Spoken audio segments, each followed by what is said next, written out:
we'll go ahead and get started here. Hello, everybody. Hello. Let's try that again. Hello, everybody. Hello. Thank you. Well, welcome. This is our second annual People's Forum for the Iowa's Congressional District 1. Today's forum is hosted in collaboration with St. Ambrose Latinos Unidos, the Davenport National Association for the Advancement of Colored People, or NAACP, the Davenport Local AAUW, the League of United Latin American Citizens, or LULAC, and the Power in Our Numbers Coalition. I am Daniel Salazar. I'll be your moderator today. This is a nonpartisan forum whose goal is to provide an avenue for candidates and citizens to be heard. In an effort of transparency, the candidates were given pre-written questions beforehand. Representative Meeks was invited but was unable to join us. Thank you for being here. Hello, everyone. I'm really excited to be here with you today. And yeah, we can go ahead and start with just a general introduction of yourself. Yeah. So, hello, I'm Christina Bohannan. I'm running for Congress here in our 1st Congressional District in Iowa. That's the southeast part of the state. And so it includes everything from the Quad Cities over to the Illinois border, all the way over to Warren County, including Indianola, and then down to the southern tip there with Lee County and our river counties. So I'm really excited to be here with you today. I am running for Congress to fight for hardworking families. I know some of the struggles that people are going through with the high cost of everything, gas, groceries, prescriptions, all of those kinds of things. And I know that because that's how I grew up. I grew up in a town of about 700 people. I grew up in a mobile home. Neither of my parents graduated high school. I think my dad had a 9th grade education. My mom had a 7th grade education. My dad was a construction worker. My mom worked part-time in a daycare. And I've never seen two people work harder to make ends meet. One of the happiest days of my life was when we got our double-wide mobile home because it was literally twice as much space as we had had before. And it really felt good. That doesn't seem like a lot to a lot of people, but it did to us because it felt like our hard work was paying off. It felt like we were getting ahead. But then all that changed. At one point, my dad got sick. He got emphysema, and he struggled with it for about 10 years. And just as he got really sick, they canceled his health insurance. And when that happened, we lost everything, because he lost his old insurance. He couldn't get new insurance because he had now had a pre-existing condition, and the new insurance company said, we weren't going to insure you because you have this pre-existing condition. And we couldn't afford to pay out of pocket for the prescriptions that it took to keep him alive. And suddenly we said, wait a second, we thought we were doing everything right. We worked hard, we paid our taxes, but we had nothing. We weren't getting ahead anymore. We weren't even getting by. And so, that's when I realized that politics really matter for families like mine. We had never been a political family before. We had never talked about politics. I never heard the words Democrat or Republican. That part was kind of nice. but I didn't know who my congressperson was, and I don't think my family ever voted. But then, when we lost everything, we realized that politics do matter for hardworking families like mine. And there are people all over this district who are working very, very hard, but are struggling to get by and feel like they are not getting ahead. And a lot of people have lost faith in our government. They feel like politicians are all out for themselves, that they don't care about everyday people. It's all about, how much money you're bringing in, or getting a good jab in on the other side, or fighting with the other party, rather than actually doing something for the people that they took an oath to represent. And so, I am working to restore faith in our government for hardworking families like mine and hardworking families all throughout Iowa. It is a privilege to be here to see all of you today. I really appreciate you coming, and those of you who are watching elsewhere. It's really unfortunate that my opponent, who is our current representative who represents this district, didn't make the time to be here today. But I am happy to be here, and I look forward to the conversation. Thank you very much. So So before we jump into some of these pre-written questions, to the audience in front of you, you have some note cards and a pencil. About halfway through our time here, about 20 minutes or so, I'm going to switch over to questions from the audience. If you fill those out and put them up, some nice fine gentleman will come around and pick those up from you, right there in the white, and then he'll give them to me, and then I'll ask him to Ms. Bohannan, okay? So, just diving right in here. Women in brown and black communities are disproportionately affected by the lack of access to female health care, including birth control, female hygiene, and access to abortion. With recent increased restrictions throughout the country, do you think these restrictions are unreasonable? What will be done to help women from all communities have access to the health care that they deserve? Yeah, this is such an important issue in this election. So Iowa now has one of the strictest abortion bans in the country. It is a 6-week ban. It bans abortion before most women even know that they are pregnant. And we know that this is going to have devastating consequences for people because we have seen what happens in other states when they adopt these very extreme abortion bans. We have seen in places that women are bleeding out in hospital parking lots, waiting until they are close enough to death that a doctor can justify performing a procedure without risking losing their medical license or risking being prosecuted. That just for doing a procedure that was lawful and deemed a fundamental right in this country for half a century. That is just wrong. Women should not be put at the brink of death to get health care. And so the other thing that we know is going to happen as a result of this is that other people, who want children or who just want everyday kinds of health care are not going to be able to get it because Iowa has the lowest number of OB-GYN doctors per our population in the entire country. We are 50th out of 50 states in terms of the number of OB-GYN doctors that we have to serve the population of women here. We are seeing that a lot of our counties don't have a single practicing OB-GYN doctor in the entire county. And labor and delivery centers are closing. Over in Newton, just a couple weeks ago, we saw that a labor and delivery center at the hospital there is shutting down because they don't have OB-GYN doctors. And we know that it becomes much, much harder to recruit and retain OB-GYN doctors in a state that has an extreme abortion ban like this, because doctors don't want to come and practice in a place where they have to watch their patients not be able to get the care that they need. If OB-GYNs are in demand, they are going to go to a place where they can basically serve and treat patients the way that they need to be treated. So we know that this is a problem all across Iowa. Here's the thing.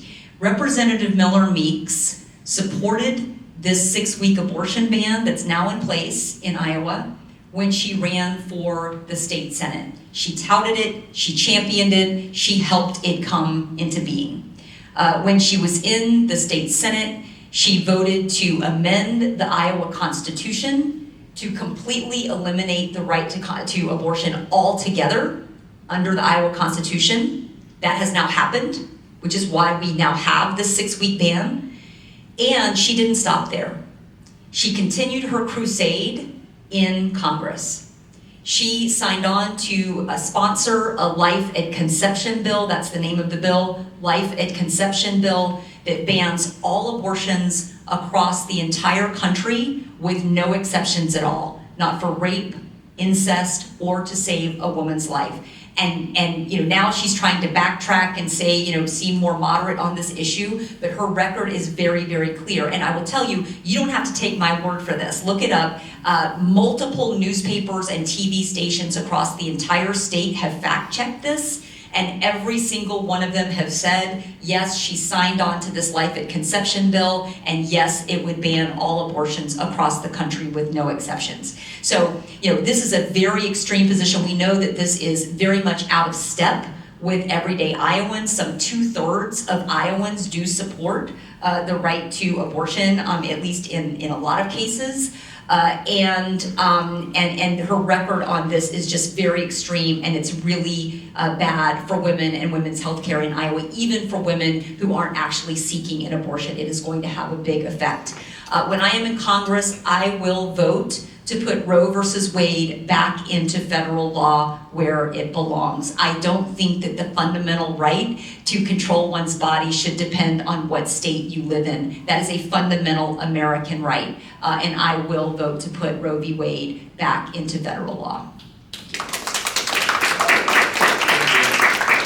Thank you for that. And just kind of following up on what you've said, understanding that Iowa is predominantly a red state when typically many who associate themselves with Christian values and beliefs, with some of those being abortion, and some of those being that is something that is not to be done. How do you plan to kind of bridge that gap, or try to speak to those people to have a relationship with them and not just alienate the other side? Absolutely, yeah. Look, I get that, and I actually really appreciate that follow-up, Daniel. So here's the thing. I know that people have very strong feelings about abortion on both sides. I get that, I respect that. I know that this will probably always be a controversial issue just because people have different religious beliefs and things like that. So I do respect that. I think that what we have to do is look for some consensus, some compromise on this. And the truth is that Roe versus Wade is that compromise. It is a balanced position. And that meant that we had kind of a balanced law here in Iowa for a very long time, for a good number of years. What we see now is a very extreme kind of one-sided approach to this that is way more extreme than the overwhelming majority of Iowans believe. And I know there are a lot of religious people out there. I have talked to a lot of them who say, I don't really believe in abortion. I wouldn't do it myself, and I would tell my daughter, not to, or advise her not to. But I also know that I can't say what is right for every single woman. So, I respect that, and I would also say that even for people who don't believe in abortion, I want you to know that I am supporting things that will help make abortion less of an issue. For example, a lot of people I've talked to say, hey, well, if we want to limit abortions, let's provide birth control, right? Well, that makes sense. Representative Miller Meeks actually voted against a bill that would guarantee the right to birth control at the federal level. So in Congress, a bill came up that would make sure that states couldn't restrict people's right to birth control. And she voted against it. Now, if we want to stop abortions, let's provide access to birth control, but she's not even willing to do that. That's how extreme this has gotten, okay? Also, supporting children and families, right? A lot of people want to have children. They want to have a family, but it's become so expensive, right? So difficult to, pay for food, to pay for childcare, all of those kinds of things. So we need to support those families by bringing the costs of living down for working families, as well as to, support childcare. And I have done tours, I've talked about childcare a lot, about ways that we can bring more access to childcare and bring down those costs of childcare to make it possible for people who want to have families to do that. And I think we can agree on a lot of those things. Thank you so much. So moving on to our next topic, we're going to dive a little bit into immigration and the workforce. So the question is, the border and immigration process is in dire need of reform. What needs to be done in order to keep providing states like Iowa the labor and the immigrants to give our communities and giving them the education, rights, and dignity that they deserve? Yeah. So this is an important issue. And listen, I'm going to say a couple things here. One is, we need to secure our border. people kind of across all political parties believe that we need to secure our border. Every country kind of has, tries to secure its border and keep its boundaries intact, and we are no different. I think that, in general, most people agree with that. I talked to a lot of immigrants, actually, right here in this district who believe that we need to secure our border. I think what people want is a fair and lawful process, right? People don't want to see chaos happening anywhere in our country, at our border, or anywhere else. And I think that people want for there to be just a fair and lawful process.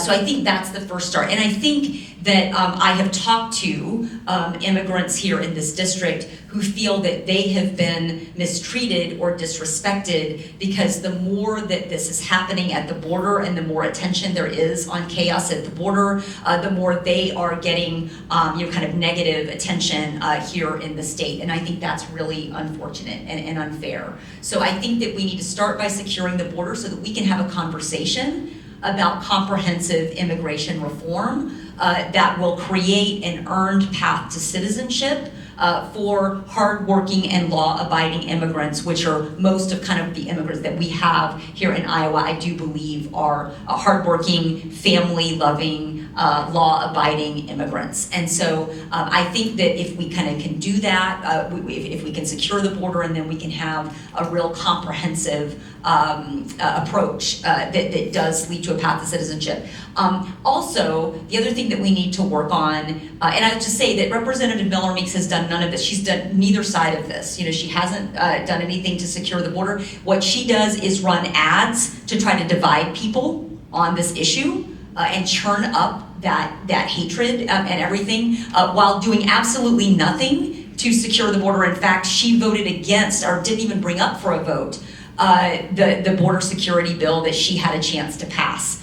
So she's done nothing to secure the border, and at the same time has just kind of churned up some of that negative feeling. Another thing that I do think positive that we need to do is to work with our businesses to help work through the visa process and all of that kind of stuff. We know that our businesses do rely on some immigrant workers, and that I've talked to chambers of commerce, other business leaders who say that that is an important part of their workforce, and that they are looking for help navigating some of that complicated bureaucracy and the visa process and all of that. And so I think that we could provide some help with that. But I think everyone should be treated with dignity and respect.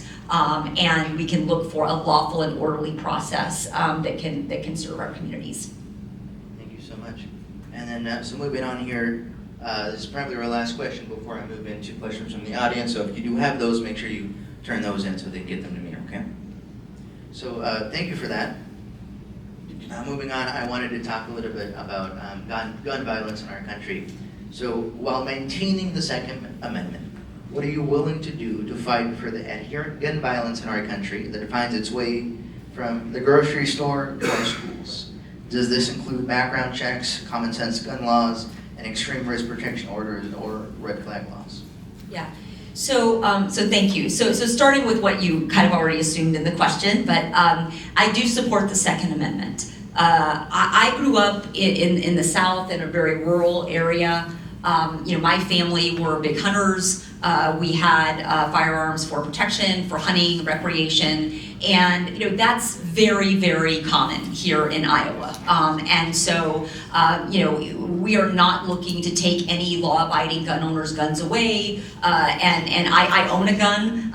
My dad gave it to me. It's one of my most cherished possessions. I go out and shoot from time to time. I just went out to a gun range with candidate Thomas Gibbs, who is here today. And we were talking about gun safety and law enforcement and all of that, which I really very much appreciate. And so, law enforcement also respects the right of people to lawful gun ownership, while at the same time needs us to pass some common sense gun control, gun safety, so that they can,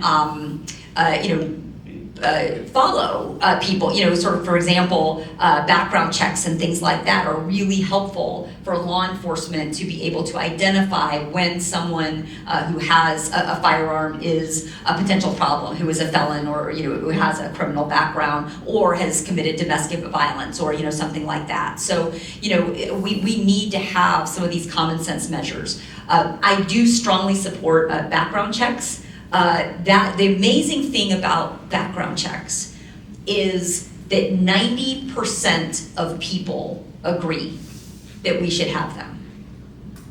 Across political party, across this state, across this country, people believe that we should have background checks, including the majority of lawful gun owners and responsible gun owners in this country. Why? Because they have families too. Because they send their kids to school too. Because they want to go to the grocery stores and the movie theaters without fear too. And so, we need to take basic actions. And despite 90% of people agreeing on background checks, we still haven't been able to pass it. 90% of people don't agree that the sky is blue, but they agree on background checks. And yet that thing hasn't been able to be done in Congress because of the power of money in our politics from lobbying groups. That is why. And so for me, what's really important is listening to the people, not going where the money is, but listening to what people want and finding those consensus issues where we can work together to get something done. Because when people agree to do something, we should be able to get that done. So that's what I would support in Congress. Thank you so much. And I just wanted to move on here to our questions from the audience. I'll get through as many as we can. It's just starting out with the first one. And apologies, there's a couple words here and there I might not read, but I'll try my best. So on the Farm Bill, would you vote to, I believe, support this and farmers and limit the industrial farmers and to encourage farmers to take a part in reversing climate change? Yeah, great question. So there's a lot in here, so I'm going to spend a couple minutes on this because farming is really, really important to Iowa. So a couple things. First of all, my family started off by farming. My grandparents had a family farm, and they loved it. They never wanted to do anything else, and they worked really hard. That is not an easy life. It's a lot of hard work. And that's what my family did for a long time, and they had hoped that my dad would be able to take it over and continue the family farm.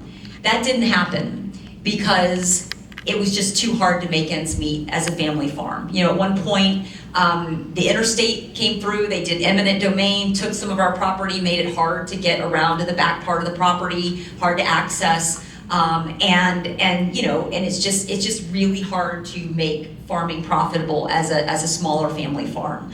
So eventually that's what caused my dad to have to quit school at 9th grade and go into construction because he had to help support the family. They just weren't making it otherwise. And that was very sad. That was just a really sad story in our family because it changed the whole trajectory of our family's life. So for me, I care very much about farming. And so just a couple of things in what you said. Our farmers need a farm bill. This is job one for any Iowa representative, is to get that farm bill done. Our farmers need it. Our entire agricultural economy in Iowa depends on it. It allows farmers to plan what they're going to do. They know that they're going to have the resources they need. It helps them compete with big ag and the corporate influence of big ag. And it helps bring down the cost of food for the rest of us, which is really high right now. So we need a farm bill, and it is job one to get that done. The Congress has not passed it. They should have done this a year ago. The farm bill is not usually that controversial. They should have gotten this done a year ago, but instead they have been fighting amongst themselves. Representative Miller Meeks and the extreme members of her party have been holding this up for a year.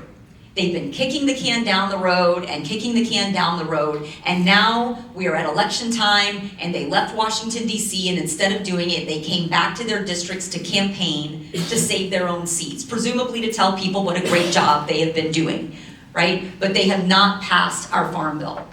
And so, we have to elect people who are going to understand how important getting this farm bill done is. And not just getting it done, but getting it done early so that our farmers can plan. That uncertainty is one of the biggest things that face farmers right now, because between severe weather and, the normal kind of uncertainties of farming, and now this farm bill, it makes it very difficult for farmers to plan going forward. So we have to elect people who know the importance of this and who will work with both parties to get this done. Representative Miller Meeks has not stood up to the extreme members of her party. She has not said one word to those handful, 4 or 5 extreme members of her party who are holding up our farm bill. And so I will work with both parties. I will stand up to my own party to work for Iowans. I want to say one last thing, and that is that farmers can help to be part of the solution for climate change. There are a lot of things that farmers can do, from planting, resilience farming, sequestering carbon, all of that. And so I think that there's a lot that farmers can do. The key is for government to work with farmers, not against them. We don't want to have government imposing a bunch of unfunded mandates on our farmers. That doesn't work. Our farmers are living on a very tight margin, and they are not going to be able to foot the bill for this, nor should they have to foot the bill for something that all of us are going to benefit from. So we need government to provide the resources to farmers to help them be part of the solutions, which I know they really want to do, because again, they have kids and grandkids too. Moving on to the topic of law enforcement. There is a claim you want to defund the police. Can you conform or set the record straight on your support for law enforcement? Gladly. Thank you. Thank you. It is election time. That means that there are lies on TV. So there are ads out there saying that I want to do all kinds of terrible things.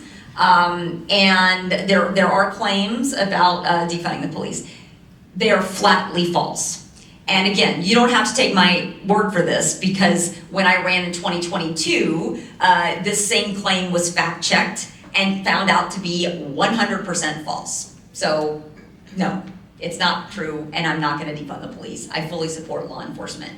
In fact, when I was in the state legislature, I voted for harsher penalties for human trafficking. I voted for harsher penalties for drug dealers to stop the flow of fentanyl and heroin and other things in the state.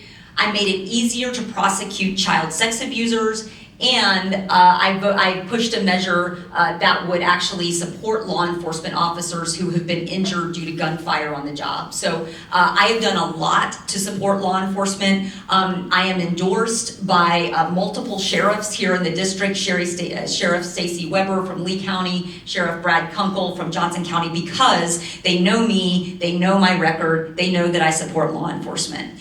And there's one more thing I want to say about this. There is one person in this race for the 1st Congressional District who has voted to defund the police, and that is Marionette Miller Meeks. When she was in Congress, she voted for a budget bill that would be a massive cut to law enforcement across this country. It would cut local police funding by an average of $30,000 per local police department. Okay? So she voted for a cut in funding that would result in an average of $30,000 cut per local police department across the entire country, and that would result in tens of thousands fewer law enforcement officers policing in our communities. She did that. Okay, so, I just want you to know that I support law enforcement. I think the main thing we need to think about right now with law enforcement is how do we recruit and retain more? Because we have a real shortage of law enforcement across the state of Iowa and across the country. I've gone around, I've done ride-alongs, I've talked to law enforcement, and there's a real shortage of them, and we need to invest in law enforcement, giving them, the salary, the benefits, the resources, the training, the tools that they need to do this job and to do it safely. So that's where I stand, and so now you can tell all your family and friends. And just to follow up on that, I mean, to be clear, there's a difference between the actual act of defunding the police monetarily and the movement that is to be called defund the police that is calling for police reform. So on that point, and understanding that there is a history of hardened relations between the brown and black community and law enforcement, what type of reform can you see moving forward for law enforcement while still supporting them? So a couple things. So first of all, one of the things that we need to do is to invest more resources in law enforcement, in training, in tools and resources so that they can do their jobs safely, and make sure that they have training in de-escalation and all kinds of things like that. Also, had another thought there. Sorry, one second. Of course, we do need to hold wrongdoers accountable. I don't know any law enforcement officer that I've talked to who feels otherwise. I think that people, law enforcement do believe that if there are some people who, are not acting in good faith or go too far, like people should be held accountable for that. But that doesn't take away from generally wanting to support law enforcement and making sure that our communities are safe. We need law enforcement that works for everyone, for all parts of our community. So I do support that, and I think that we can work together on this. Thank you. Moving on here. The House of Representatives holds the power of the purse. If elected on federally funded projects, what will you do to promote union labor, or at the least make sure Davis/Bacon rules are enforced? Yeah, good union question there. I do support Davis-Bacon protections. I think that's really important. Davis-Bacon is basically prevents states from kind of circumventing union laws and provides prevailing wage laws. So I strongly support that. That really is it's presented as a union measure, but it helps everybody. Basically what it means is that employers have to pay prevailing wages on certain government projects, and that just lifts all boats. That increases wages for everybody. So very strongly supportive of that. Another thing is we need to look for investments in our communities that result in good paying union jobs. The biggest example of that in the last, decade maybe, was the bipartisan infrastructure bill. The bipartisan infrastructure law that went into effect just a couple years ago, it is investing millions, actually hundreds of millions of dollars in this district alone, in this Southeast Iowa alone. And Representative Miller Meeks voted against this bill. So this was a bill that actually Senator Chuck Grassley, Republican Senator Chuck Grassley, negotiated, and he got a lot of really good funding for some real important infrastructure projects here in Iowa. It's fixing our roads, our bridges, locks, dams, regional airports, broadband internet, everything that Iowa needs, it is supporting here. And with those projects come lots of really good paying union jobs. So this is one of the biggest priorities that I have talked to. When I've talked to unions, this was one of their biggest priorities. Representative Miller Meeks voted against that. She voted against a bill that is fixing our roads, bridges, locks, dams, airports, internet, and a bill that is creating a lot of really good paying jobs here in Iowa. But then she actually goes to all of these groundbreaking ceremonies and ribbon cutting ceremonies, and she smiles for the camera to take credit for projects that she actually voted against. that she didn't want to have here. And that includes a lot of projects right here in the Quad Cities, a lot of projects and a lot of jobs. So, I would have supported that bill. I think I don't think that concrete and asphalt and those kinds of things are particularly political. I think we need to fix the roads and we need to create good paying jobs here. So I will support that in Congress. And I do support, the PRO Act and other measures that help unions be able to organize and raise sort of the wages and quality of living for everybody. Thank you. Moving on. In states recently devastated by hurricanes and tornadoes, petitions to temporarily extend voter registration windows are being denied. What is your stance on states temporarily accommodating citizens under such widespread emergencies, including a deadly global pandemic? Yeah, all of that has to be taken on a case-by-case basis, to see what's appropriate for the situation. But what I will say is that we have to protect the right to vote. That is the most fundamental right of any right in this country. It is the right that all of the other rights depend on. So I am strongly supportive of the right to vote. I think that we should make it easy to vote. Of course, we should, never allow voter fraud, and we need to watch that and make sure that.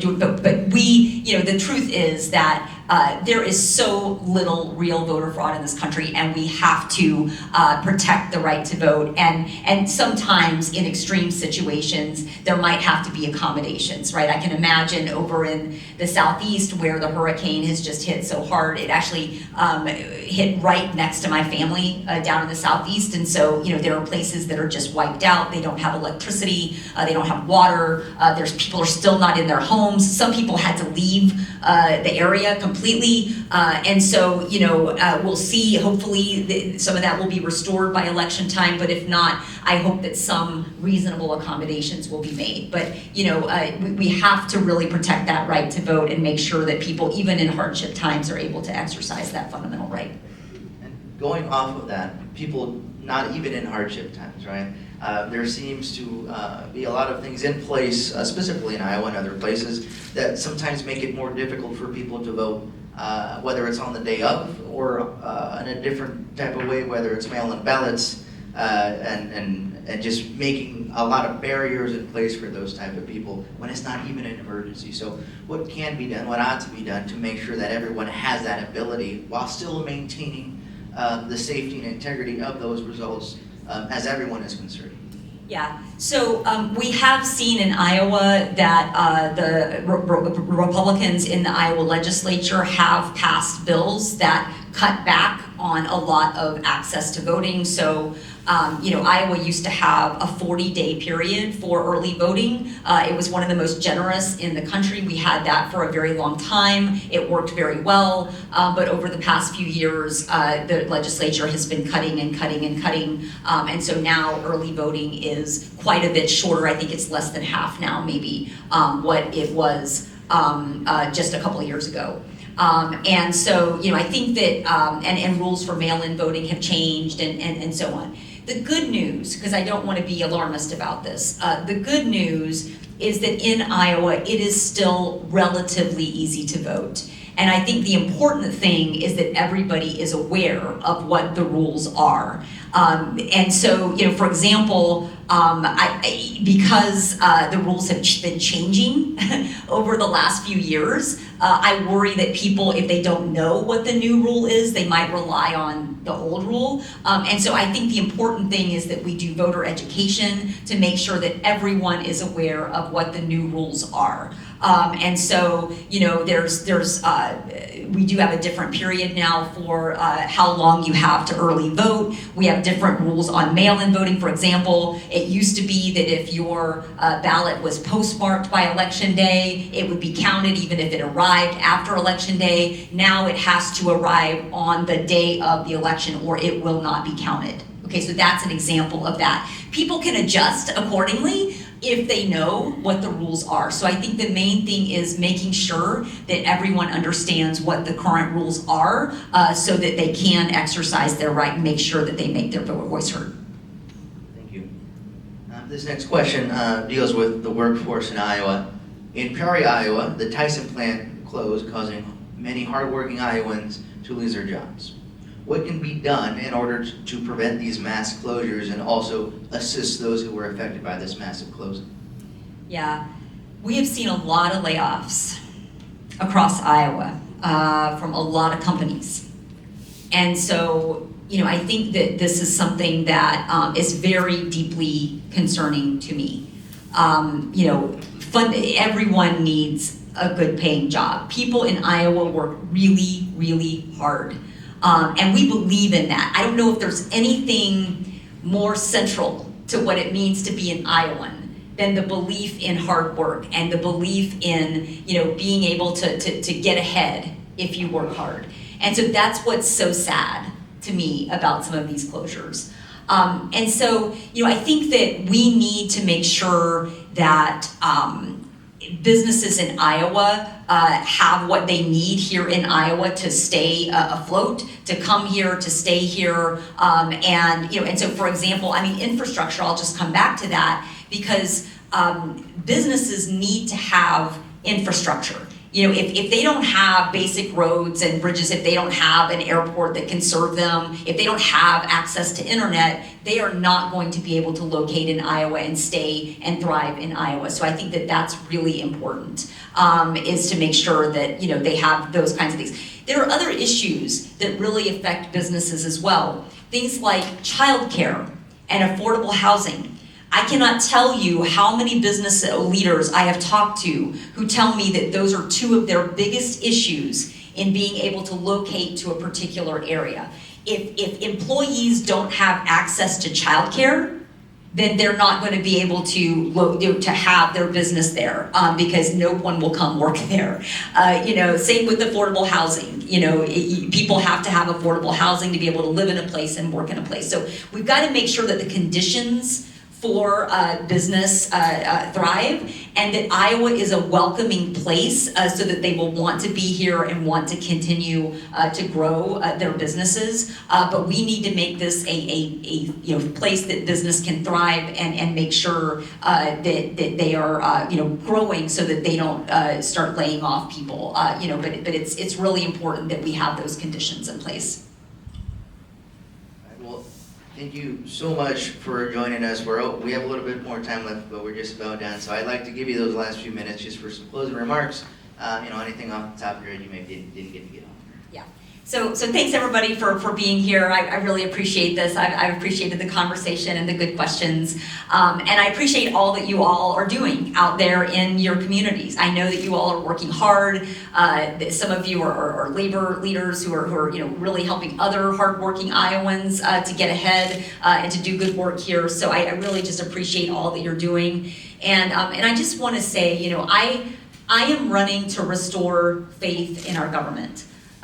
We are at a time right now, both in Iowa and in our country, when so many people of all political parties love our state and country, but no longer have faith in our government.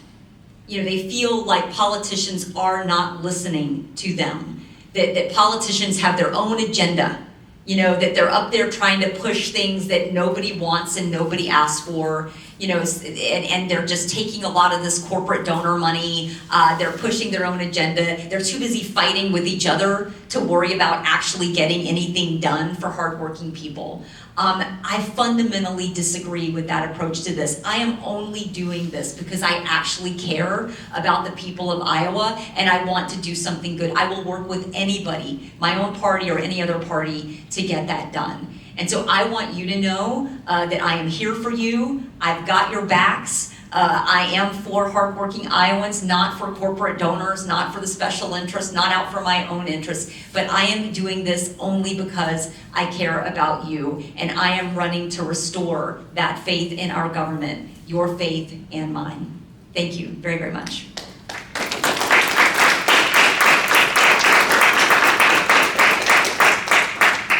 Thank you so much. Ladies and gentlemen, we are at the end of our first forum. Thank you all for being here. Please stick around. In about 15 minutes, we're going to start our next forum for the Board of Supervisors. Thank you.